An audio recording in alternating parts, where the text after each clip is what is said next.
And sequestration is the darkest point of my political career because it's the worst thing in the world to abdicate your responsibility of appropriating to an automatic across-the-board cutting system, which ends up punishing people who are doing a good job and actually keeping in business people who aren't doing as good a job.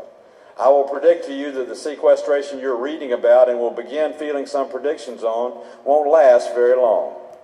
And it won't because the public pressure on the Congress as it comes home every weekend during the month of March will get everybody's attention to do the right thing.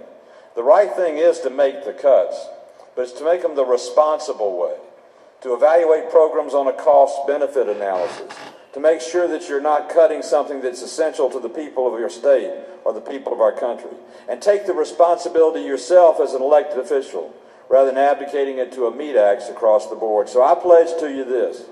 I'm on the 320 to fly back to Washington today, and I'll be going back every week this month. And I'm going to continue to work until the deadline of March 27th to see to it that we do cut our spending, but we do it in the responsible way where we take responsibility for it, not the irresponsible way where we assign it to a word called sequestration. I will promise you that. Now let me tell you one other thing. Thank you.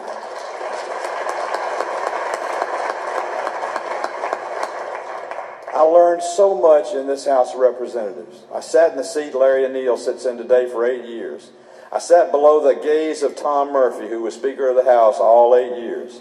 He was tough, but he was fair. And he taught me a lot, Calvin. In fact, Calvin's still in the sun. I don't think Calvin's got out of the seat since I left the legislature.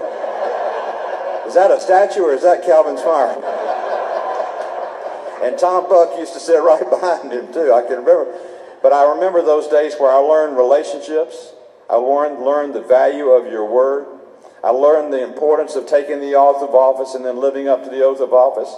And I learned that every single one of us has an obligation to this country and to the people we represent to see to it that we right the wrongs and do what's best for our country. I had the privilege yesterday to walk across the Edmund Pettus Bridge in Selma, Alabama with John Lewis. A pilgrimage